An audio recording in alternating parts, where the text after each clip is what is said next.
In this video we're going to show you some tips and tricks on gearboxes and transfer boxes, putting them together and setting them up, and some installation tips.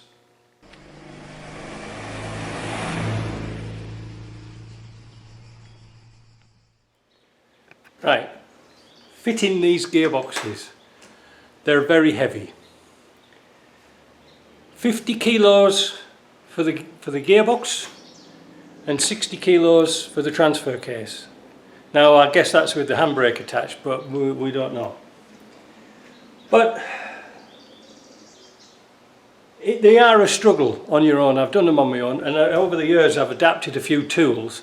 And I saw this design in the Land Rover workshop catalogue that's on my memory stick, that you can bolt this to the bottom of the gearbox here. In fact, I've got one here. See, if you ever wondered what those three holes were for, you put this on like this sort of thing, and that's the perfect balance point for both of them. See, Land Rover did think of something, didn't they? Anyway, if you're just going to do the transfer case on its own, again it's on my memory stick. This plate's really handy. It's got little 4 bolts in and three big holes here. That's for the heads of the bolts to go through, and then you can get it on using a trolley jack. Now, if you're going to just manhandle the transfer box on your own, I really would suggest you make some M10 by, what, I don't know, that long bolts as guide bolts to go in here, because the last thing you want to do is rest the input shaft of the gearbox on the oil seal whilst you're trying to line it up. It is a bugger to do, trying to lift this up, line it up, turn the spline, put it in. With those few little tools it'll make life so much easier. I know not a lot of people have got them. I'm just looking at my battery. I'm just going to change the battery, hang on. Okay, as I was saying, these are very heavy to get in. When you're doing them on the car, what makes it even more difficult, I mean, some people can do it, some people don't, I don't know. But I take the tunnel out, and also I take the high and low lever off, the diff lock lever.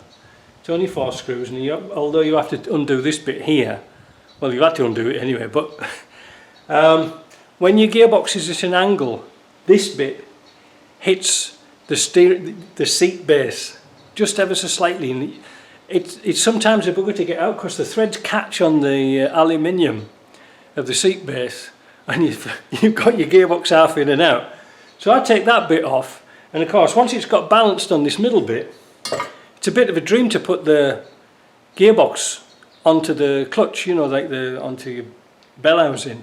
But also I use a little tool like this. This is what we call a cargo prop, and some of them, this one hasn't got a ratchet on, but some of them have got a ratchet on. And if you've got your car lifted up on like engine stands, you know, not engine stands, but ramps, that's what I was thinking about. You can put this under your front pulley and lift it up just a little bit and tip the engine a bit, because the 300 TDI, its pivot point is on the engine mounts. But you have to be careful of the top hose. You might have to take the top hose off because you don't want to damage, lift it up like Billy O and tip the engine. But if you can tip the engine and have the gearbox tipped back at the same time, it's really easy to do. Like I've done all on my own now, but I just ask people to take the boxes out and send them down.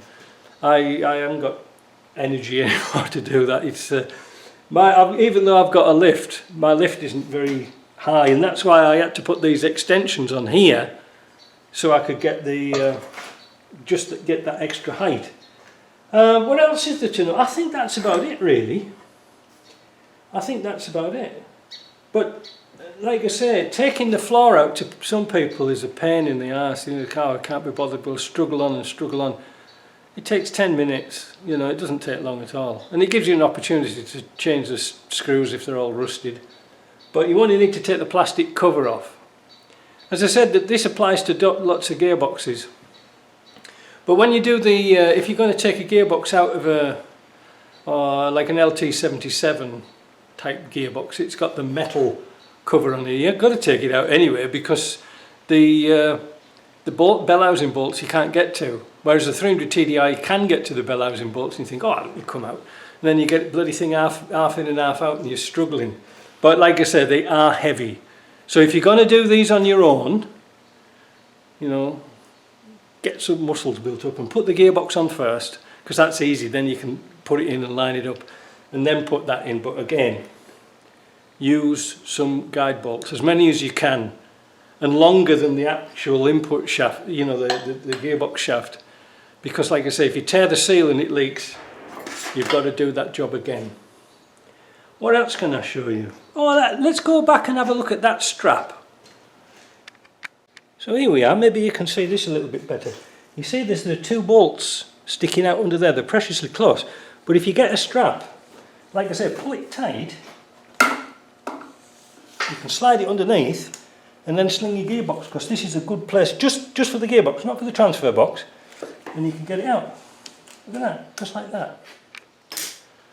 Right, that's how you can sling gearboxes. It's mainly when you've got an engine hoist or something like that, because you don't break your back, it's not worth it, it's only bloody Land Rover. But one of the other things, hot tip I'll tell you, is if you have to do a clutch on one of these, which is kind of frequent, take the engine out. It is so much easier to take the engine out than take the gearbox out. It really is. Because you don't have to mess about taking the cross member off or anything like that. You take your front pipe off, a few nuts and bolts, and just lift it out. We've done it before. Look at my old videos, you can see how easy it is. And then, you know, then just drop the engine back in, because you can sling the engine and maneuver it around without breaking your back to get it onto the spline. Believe me, it's just not worth messing about with. Because if you get these out and it's heavy, you know, you take the box out and you don't appreciate what 110 kilos feels like, you're going to end up with a crushed chest. You can't lift these out. Well, not unless like Jeff Capes. Well, is he alive still? Anyway, if you're like a weightlifter or something like that, a bodybuilder, maybe you could do it, but not trying to line the clutch up at the same time. Alright. I hope that like that. If you've got any questions, let me know, and we'll see if you can fill you in. But that applies basically to LT77s and R380s, you know, with a split gearbox. Covers kind of a lot of range. Eh? Alrighty folks, see you later.